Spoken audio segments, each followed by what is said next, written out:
To Ask the Security Guy. I'm Holly Magnuson, and I'm here in my office, and Sean Corman, our security expert, is in his. Hi, Sean. Hi. How are you doing today? Doing all right, staying cool and ready for some interesting conversation about top-level domains. But first, You could almost say it's a hot topic, given that we've had the heat wave here this past weekend. Yeah, well, it's very interesting, and I'm looking forward to our discussion about it and learning more about it. Before we get into that, I want to remind our APU community that between now and September 30th, everyone who emails suspicious emails to spam@apu.edu will have a chance to win a $25 gift card, which will probably be an Amazon gift card, since that seems to be everybody's favorite. But we love it. Amazon.man? No.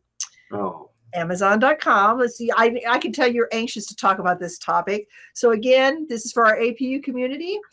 The way to be entered is to email it to spam@apu.edu, and I'll pick a winner on September 30th. So actually October 1st. I'll make sure everybody has a chance on the 30th.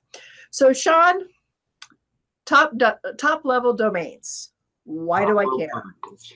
I know, I can imagine everybody's just utterly fascinated about what goes on with .com or .gov or .mil, and why these things even exist. So I thought I'd start with a little bit of a history lesson, because honestly, a lot of these things have been around since the 80s.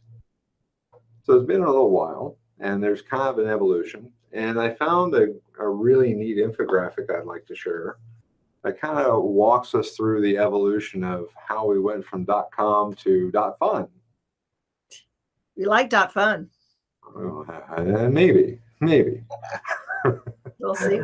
All right, so bear with me just a second. I'll share my screen. Okay. So here we have a handy little infographic that talks about when and what domain names were released out onto the internet. So as we start off, we talk about the originals, the .gov, .mil, .com, .net, .org, .us, .edu, .uk, and .il. In the beginning, there were even fewer. There were a total of 7. But as you see, as we go into 1986, 87, there were a few more added, mainly international extensions, all the way up to 91, and still more, just international extensions. And then all of a sudden, in 1996, we start seeing an odd one. .tv was a new one. And that popped out. And it was kind of weird, but it was associated with a country. But it was the idea that, wait a minute, we have a .tv. Never mind that it's associated with a country. Now that's interesting. So then we get up into 2001 and we see .biz, .name, .info, .museum, .pro, and then in 02, .arrow and .coop. And then in .5, we have .jobs and .mobi. 2008 was a nice one, .asia. But then we get to 2014, and it all came tumbling down. That's when all kinds of domain names were authorized and released. Things like .community, .equipment, .foundation, .management, .technology, and other things. And then in 2015, another large batch was authorized. And again in 2016.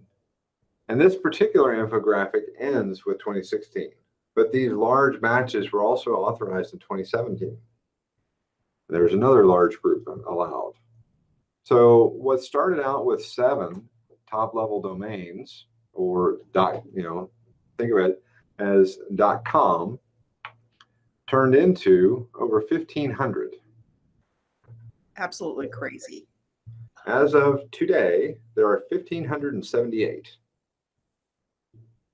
I went out to the domain registrar for the world and checked. And this morning, and sure enough, as of today, there are 1,578 top-level domains. What that means for you if you're building a website or you're starting a company or whatever, you're going to have your name dot something. It could be .com, it could be .fun, it could be .real estate. It could be .consulting or .hotel or .grocery or .doctor. So all of these different somethings mean something. And what people are finding is creative ways to link that together. So go here .fun would be one. As a really poor example, but you see how it's a little bit of a play on words. Something like beach.fun. There you go. The idea is to make domain names more memorable. It's a marketing thing. So if it has context, all of a sudden it means something. .com has always meant business. .net is not directly related with business. .org is related with nonprofits or stuff like along those lines. .edu, educational institutions. Or .mil, which were all military for all branches of service. .gov, all branches of government fall under .govs. And then you could have ca.gov, for instance. If you go to dmv.ca.gov, that is the California DMV. It's a government organization or part of the bureaucracy thereof. So therefore, it's in a .gov. CA precedes that, meaning the state. Okay, so that's how these things work. You know, they're identifiers. The top level is what is maintained for the world. And now there are domains with specific country-specific extensions that are really just for use within those countries, but they can be recognized anywhere. So all this top-level domain business, and what is it for? Why does it matter? Okay. So if I go to www.bankofamerica.com, what does that mean? I'm going to go to these servers, right? These servers that maintain these .com, .net, .gov, .whatever, resolve down, and they say, okay, well, we know that bankofamerica.com goes over here. So this is kind of like a glossary of the internet, because these friendly names all resolve to 192.168.1.50, and those are just an example, but these names translate to numbers. And the idea when this domain name system was created was the numbers themselves that are actual machines or services are too hard to remember. So we've got to give them a human correlation. Well, now you have a one-to-one mapping, right? You have a number to a name, and someone's got to maintain that list. Well, the ICANN does that for the world at the top, and then they assign numbers and names down through domain name registrars and other certification authorities. So, long story short, why does this matter? Well, you or I can register. You could have hollymagspics.photo, right, for your photography work. Yep. Okay, and that would be great. And then somebody else could register .photos and have it be a malicious website. Now it's the same starting point, because they went and registered the same name as yours with just a slightly different extension.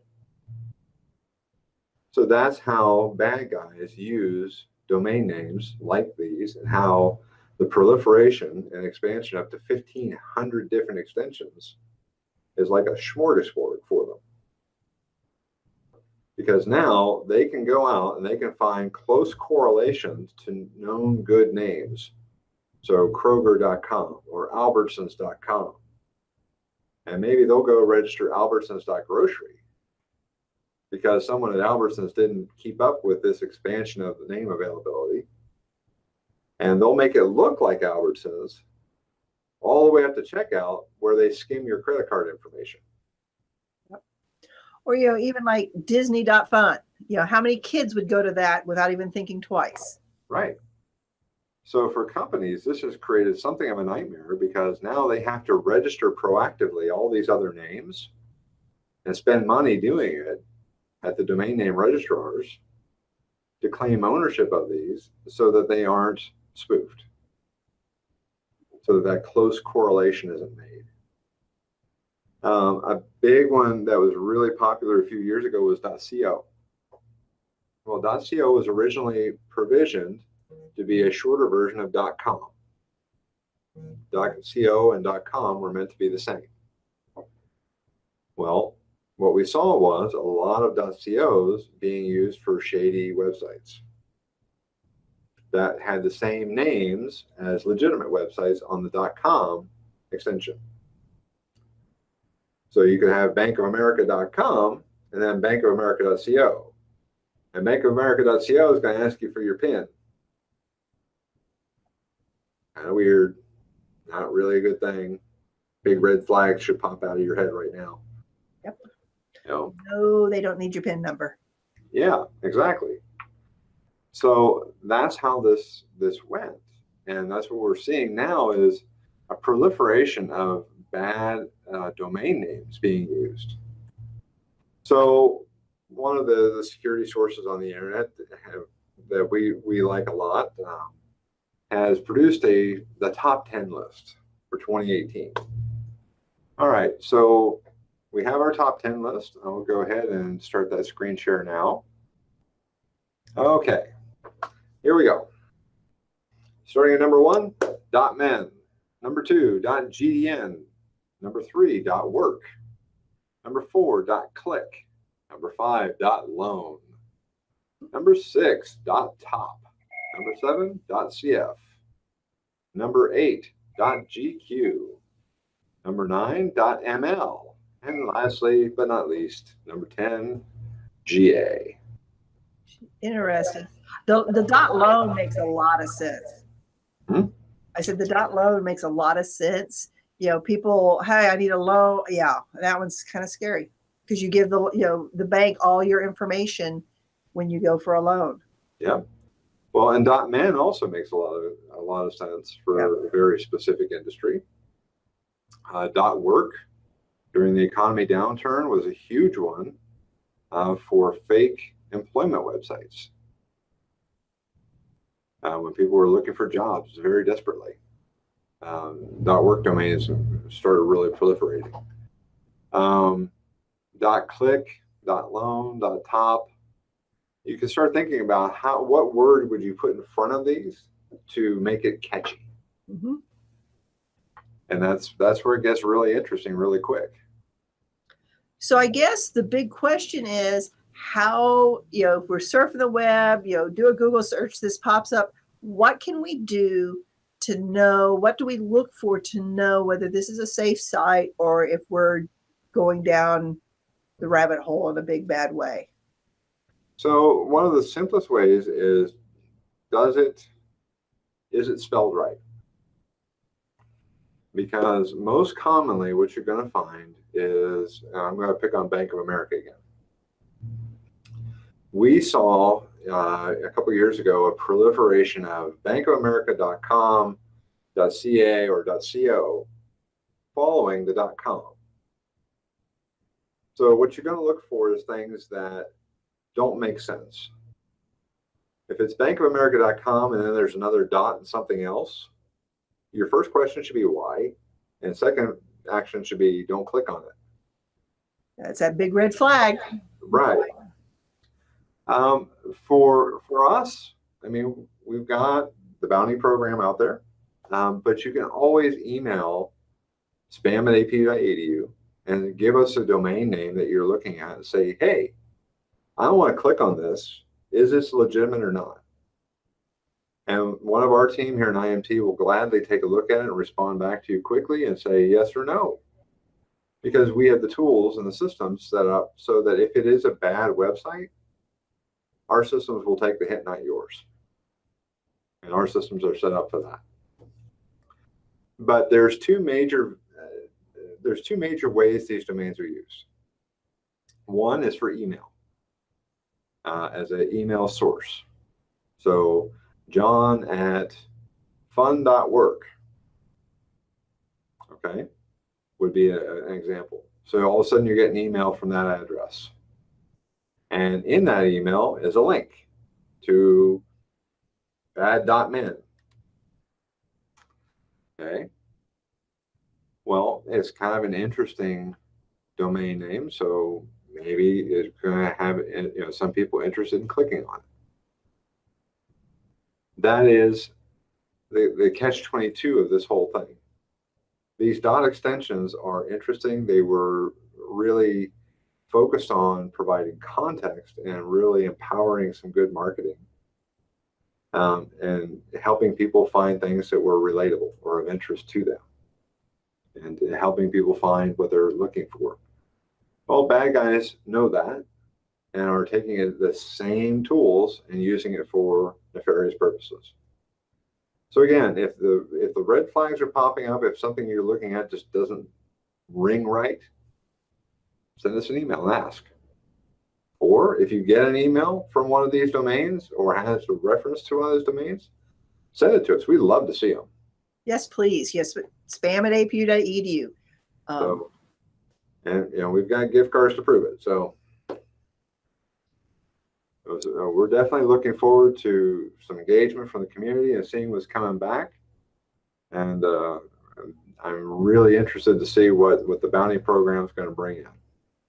Well, already in less than a week, we've had close to 40 people reporting suspicious emails or spam type emails. And some of them, it was really good to see that it was out there. Some just, random links with no subject title. And right. Link. Yeah, it's fantastic stuff. We love to see it. We're on the slightly twisted side where we actually love seeing these kinds of emails. So top level domains, a lot of people say who cares, but at the end of the day, it is a form of marketing or attention getting that works.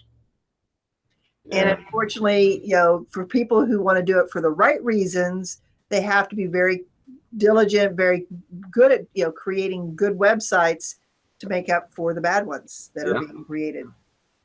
And it's interesting because .com, .net, .org are all known goods. They've been around since the 80s, right? Everybody knows those.